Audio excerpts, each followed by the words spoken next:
4ஆம் அதிகாரம்.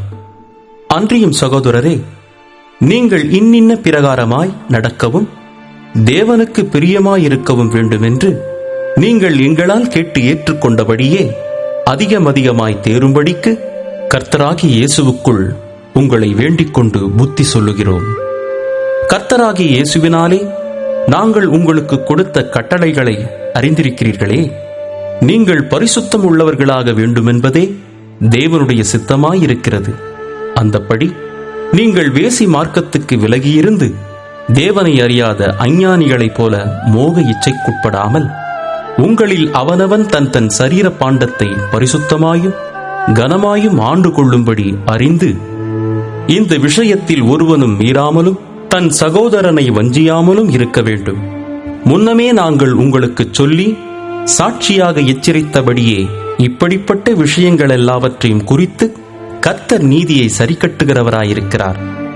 தேவன் நம்மை அசுத்தத்திற்கல்ல பரிசுத்தத்திற்கே அழைத்திருக்கிறார்.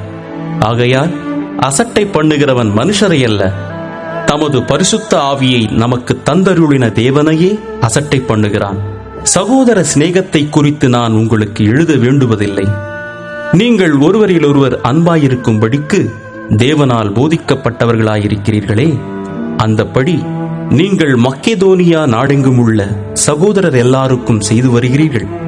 சகோதரரே, அன்பிலே நீங்கள் இன்னும் அதிகமாய் பெருகவும் புறம்பே இருக்கிறவர்களை பற்றி யோக்கியமாய் நடந்து ஒன்றிலும் உங்களுக்கு குறைவில்லாதிருக்கும்படிக்கு நாங்கள் உங்களுக்கு கட்டளையிட்டபடியே அமைதல் உள்ளவர்களாயிருக்கும்படி நாடவும், உங்கள் சொந்த அலுவல்களை பார்க்கவும் உங்கள் சொந்த கைகளினாலே வேலை செய்யவும் வேண்டுமென்று உங்களுக்கு புத்தி சொல்லுகிறோம்.